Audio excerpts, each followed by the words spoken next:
नमस्कार दर्शकों का एक बार फिर से स्वागत है आपके अपने लोकप्रिय चैनल मिस्टर इंडियन रिपोर्टर्स में। और मैं हूं आपका दोस्त मिस्टर इंडियन रिपोर्टर। और लोकसभा चुनाव 2024 के सभी चरण समाप्त हो चुके हैं। इसके बाद एग्जिट पोल सामने आया है।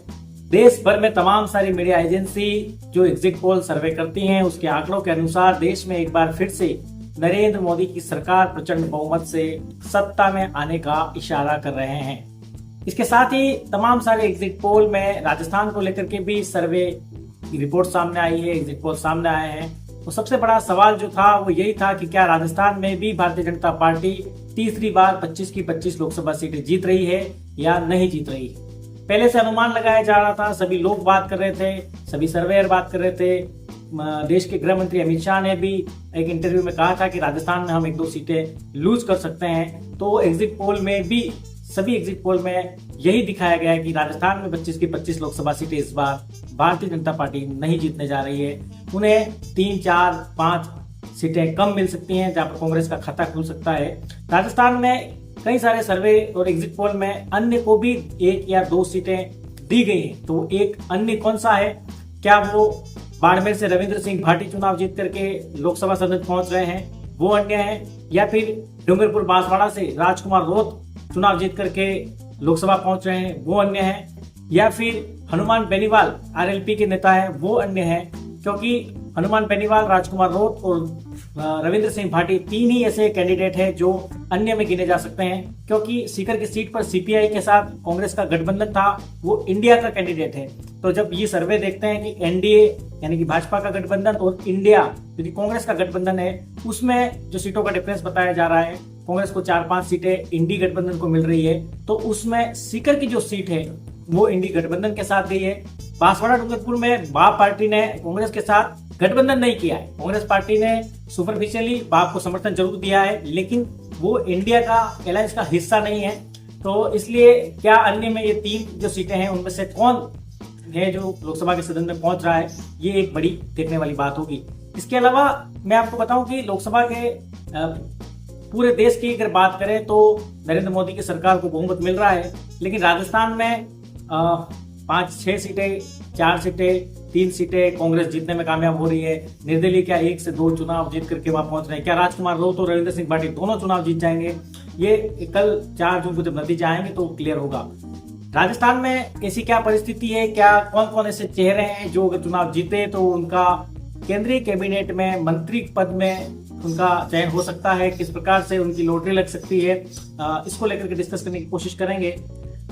इनमें कुछ नाम हैं जो अगर चुनाव जीतते हैं तो उन्हें केंद्रीय कैबिनेट में शामिल किया जा सकता है, क्योंकि वो कुछ जातियों का इक्वेशन होता है, कुछ क्षेत्र का इक्वेशन होता है, उस हिसाब से वो मंत्रिमंडल में शामिल हो सकते हैं। जिसमें एक सबसे बड़ा नाम है वो है चित्तौड़गढ़ से लोकसभा का चुनाव लड़ रहे और मौजूदा सांसद भारतीय जनता पार्टी के राजस्थान के प्रदेश अध्यक्ष सीपी जोशी जो है वो अगर चित्तौड़ से लोकसभा का चुनाव जीतते हैं तो उन्हें केंद्र में कैबिनेट मंत्री बनाया जा सकता है, क्योंकि उनके प्रदेश अध्यक्ष बनने के बाद राजस्थान में भाजपा विधानसभा का चुनाव जीती, लोकसभा का चुनाव राजस्थान में अच्छी तरह से संपन्न हुआ है और बहुमत राजस्थान में भी कम से कम बीजेपी को मिलता एग्जिट पोल के अनुसार नजर आ रहा है। तो उसका इनाम सीपी जोशी को दिया जा सकता है, उन्हें कैबिनेट में मंत्री बनाया जा सकता है। दूसरा जो बड़ा नाम है वो डूंगरपुर बांसवाड़ा से महेंद्रजीत सिंह मालविया कांग्रेस पार्टी को छोड़कर के बीजेपी में शामिल हुए। अगर वो राजकुमार रोत से चुनाव जीत जाते हैं तो इतनी कंटेस्ट फाइट में जीतने के लिए और रागड़ में आदिवासी जिस प्रकार भारतीय आदिवासी पार्टी अपना कद बढ़ा रही है, जिस प्रकार वहां पर जो परिस्थिति है चुनाव की, उसको देखते हुए आदिवासियों में अपनी पेट को और बढ़ाने के लिए और ताकत देने के लिए केंद्र में महेंद्रजीत सिंह मालविया को कैबिनेट मंत्री बनाकर एक बड़ा संदेश आदिवासियों को देने की कोशिश की जा सकती है। उनकी लॉटरी लग सकती है। वो कांग्रेस के नेता हैं, कांग्रेस से बीजेपी में आए, पहली बार चुनाव लड़ रहे हैं बीजेपी की टिकट पे, तो लॉटरी ही कहा जाएगा इसे अगर वो ऐसा होता है तो। लेकिन सबसे पहले उन्हें चुनाव जीतना जरूरी होगा।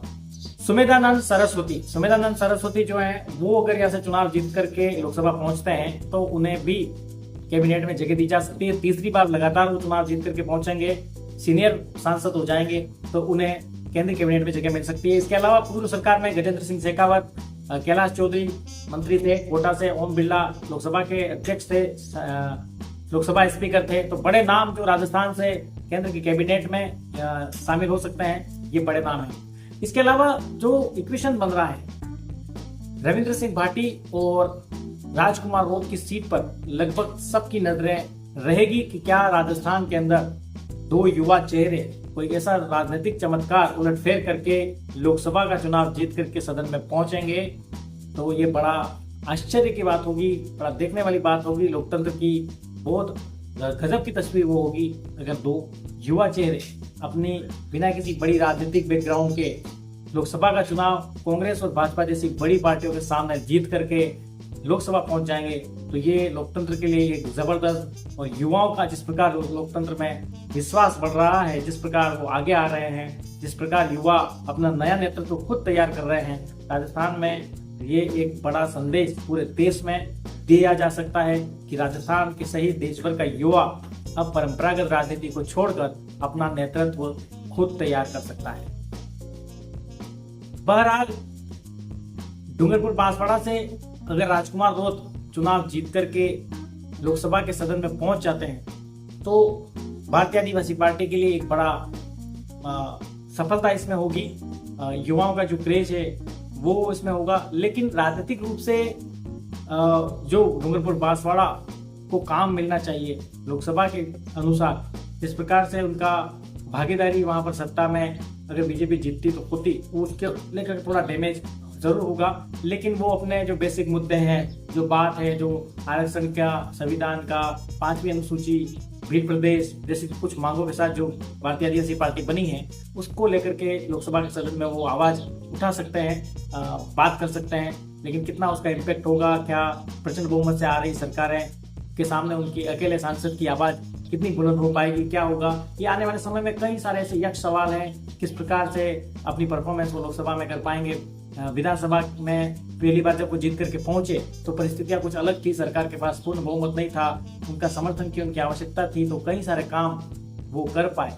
अभी सरकार के पास प्रचंड बहुमत है राजस्थान में, तो अपनी बात को सरकार से मनवाना इतना आसान नहीं है। और लोकसभा में जब वो पहुंचेंगे तो इतनी बड़ी लोकसभा, देश भर से आए हुए सांसद बिना किसी पार्टी के समर्थन के, बिना सरकार में हिस्सा रहे, कितना काम वो कर पाएंगे, ये बड़ी चुनौती का उनके लिए भी एक फेज रहेगा। लेकिन नए हैं, युवा हैं, जोशीले हैं, सीखने की कोशिश करते हैं। 5 साल में विधानसभा में अच्छा उन्होंने परफॉर्मेंस किया, अच्छा उनका बोलने की शैली है, तो जरूर कुछ न कुछ वो कर दिखा सकते हैं, ये उम्मीद की जा सकती है। बहरहाल आज की इस वीडियो में हम इतनी ही बात करेंगे। कल जब लोकसभा के परिणाम आ जाएंगे, कौन कौन वहां जीतेगा, किस प्रकार से फिर राजनीति के गणित सेट होंगे, उसको लेकर के जो भी हमारी पॉलिटिकल समझ है उसके अनुसार एनालिसिस करते रहेंगे, आपके लिए नई नई जानकारियां पहुंचाते रहेंगे। चैनल को अगर अब तक सब्सक्राइब नहीं किया है जल्दी से सब्सक्राइब करिए और जुड़ जाइए हमारे साथ और देखते रहिए आपका अपना मिस्टर इंडियन रिपोर्टर्स। आपका दिन शुभ हो।